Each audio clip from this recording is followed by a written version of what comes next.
à Saint-Martin. Nous sommes début septembre après le passage d'Irma.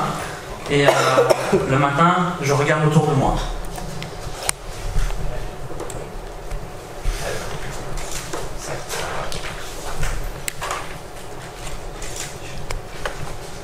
Comme tout le monde, je veux chercher des informations. Donc la première chose que je fais, je me dirige dans la salle à manger, j'ouvre mon poste de radio.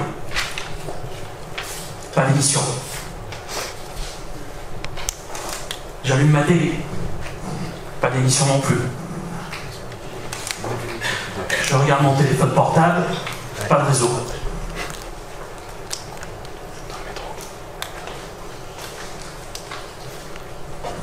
En fait, j'ai un vrai besoin. C'est de savoir si le pire est passé, si je dois reprendre quelque chose sur le coin de la figure, au-delà de mon voisin, ce qui se passe de l'autre côté de la ville,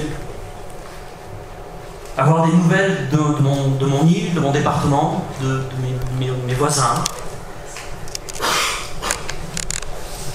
Et la question se pose tout de suite, comment je fais pour avoir de l'information? Mon stress monte, je regarde encore une fois tous mes petits devices, ma télé, ma radio, et j'ai vraiment rien. Donc, la grosse question, c'est comment je fais pour avoir des informations? Et mais quand est-ce qu'on va remonter un foutu réseau pour que je puisse enfin avoir une information descendante sur la situation actuelle, sur ce que je vais devoir fabriquer, enfin devoir faire, pardon. Si je dois aller moi-même chercher du secours, si les secours vont venir à moi, s'ils peuvent venir à moi ou pas.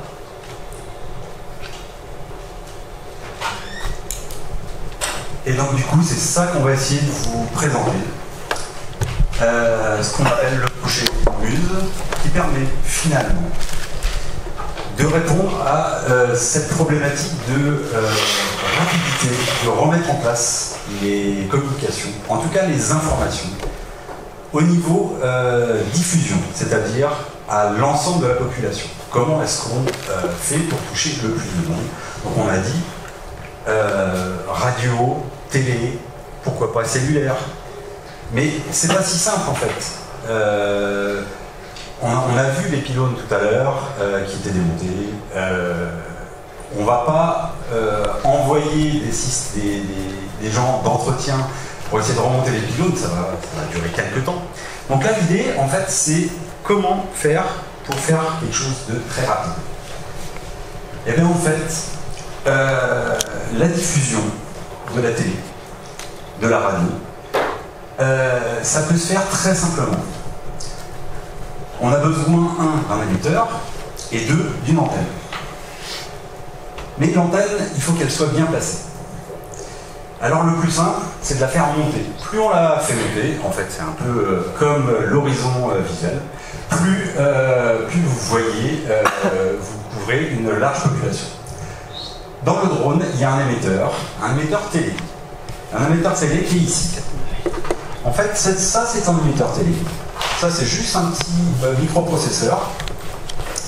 Et vous pouvez faire un émetteur télé, vous pouvez faire un émetteur FM, et pourquoi pas un émetteur cellulaire. Donc on essaye de couvrir la population le plus rapidement possible, comme ça.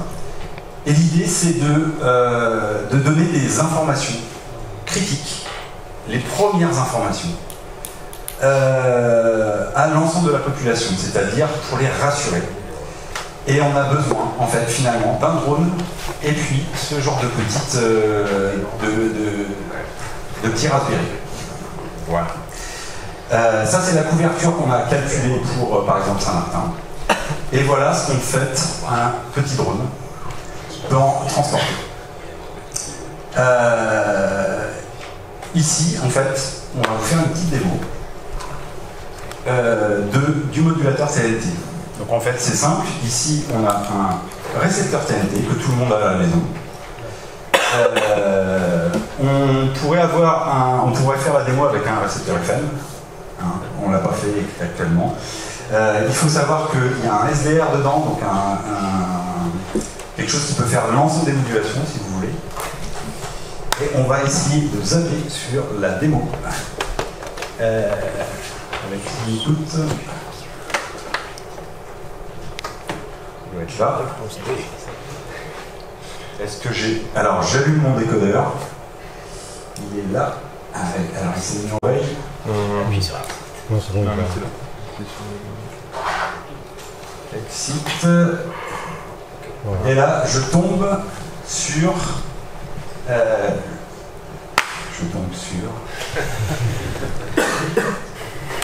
Décidément, les faits démo aujourd'hui, c'est compliqué. Hein. Alors peut-être que la couverture est pas assez bonne. On va rapprocher les antennes. Et là, j'ai le préfet qui est en train d'être reconnu, qui est en train de nous montrer en fait où nous devons nous positionner pour se mettre à l'abri. Voilà rapidement en fait le projet. Donc là c'est simple en fait, n'importe quelle personne peut facilement faire cette vidéo avec son téléphone mobile et puis l'envoyer par Wi-Fi, donc sur le drone qui est à 40 mètres, ça se passe très bien. Et c'est une vidéo ensuite qui est en boucle, qui a le son. Alors là on ne vous a pas mis le son parce qu'il y a plein d'autres choses en même temps, et l'audio est en même temps sur la bande FM. 1 minute. Donc on rétablit finalement les premières communications. C'est un drone qui peut emporter plein d'autres choses. Il peut permettre de faire répéteur.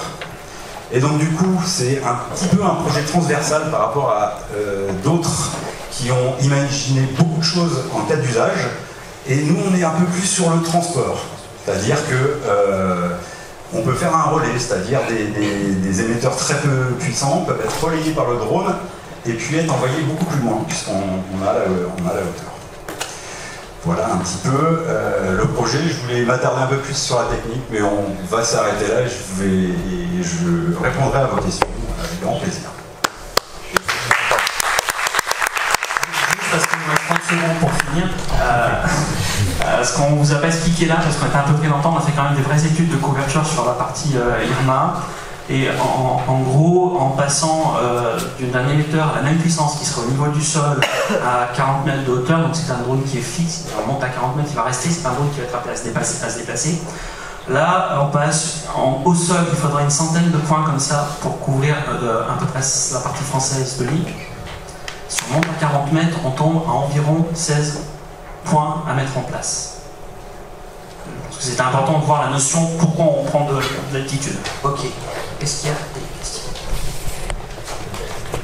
Ah oui, une question sur l'autonomie du drone, parce que l'énergie électrique sert à la fois à la sustentation du drone et puis la mission.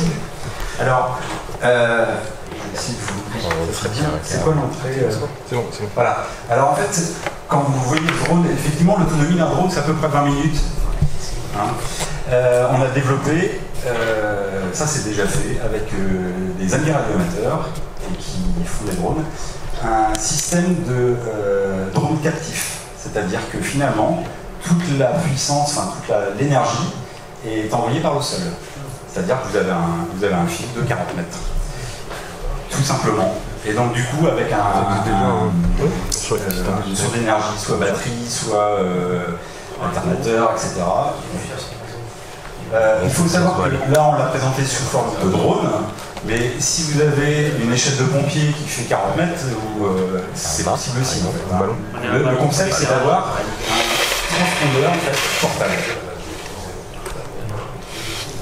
Isabelle, ta question? J'avais une question, parce que du coup, ça remet en place en fait, les réseaux radio, télé.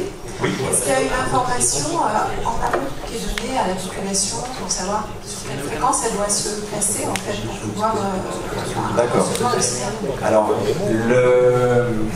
le concept au niveau de la télé, par exemple, on utilise en fait un peu la signalisation du CSA, c'est un peu technique, qui nous permet de forcer le décodeur à se réinitialiser et rechercher toutes les fréquences. Et même si, par exemple, il y a la TNT encore en place, on est capable de la préempter et de dire, finalement, tout ce qui est chaîne classique, elles vont devenir chaîne urgence. Donc en fait, vous avez beau zapper, vous allez avoir une seule chaîne. Puis dessin animé. Et sur la partie FM, c'est pareil. Alors nos collègues de CAPAC ont parlé d'un service qui était à minima sur France Inter, si j'ai bien compris. On pourrait très bien dire on va émettre sur la même fréquence. C'est-à-dire que la formation avant la catastrophe, elle est censée être faite. La culture du risque aujourd'hui, moi je me rappelle quand j'étais tout gamin, quand je voyais mon calendrier des postes, l'aspect j'ai une radio avec une pile et si j'ai un problème j'écoute France Inter, alors je ne sais pas si ça s'appelait comme ça, je ne sais plus, mais c'était une culture du risque. On savait qu'en cas de problème, on sortait ou une radio qu'on remonte, ou une radio avec une pile, et on écoutait cette fréquence. Une question, vas-y. Alors, je suis désolé, moi c'est une question pour la salle finalement. Parce que moi je crois que je ne veux plus avoir de récepteur FM à la maison. Donc est-ce qu'il y en a qui sont dans le même cas dans la salle? Alors, regardez la main levée ces gens-là s'il vous plaît. Moi je vais reposer une autre question. Est-ce que vous avez une voiture? Non. Donc ceux qui n'ont pas de voiture, gardez la main levée. Donc voilà, on ne pourra jamais toucher les autres personnes. C'est pour ça qu'on vous a bien dit qu'on part sur du multicanal pour essayer de toucher un maximum de personnes. Après, honnêtement, pour le donner aussi si vous n'avez pas de voiture. C'est un terme de bon voisinage. Moi, si j'ai quelque chose qui se passe chez moi, c'est pas juste ce que je fais, j'ai toqué à la porte de mon voisin, et ça va, t'as besoin d'aide. Si encore une fois une culture de risque. Ça marche parce que très bêtement, ce qui s'est passé les inondations il n'y a pas très longtemps. Je dis, il y a beaucoup de calendriers. La règle des bus scolaires pour envoyer les gamins à l'école, tout le monde est au courant, tout le monde se parle. Enfin, c'est encore heureux. Non, c'est la vraie culture du risque. Ça, avant de débrouiller celui-là. Plus habitué à gérer. Ok, autre question pour le jury. C'est bon.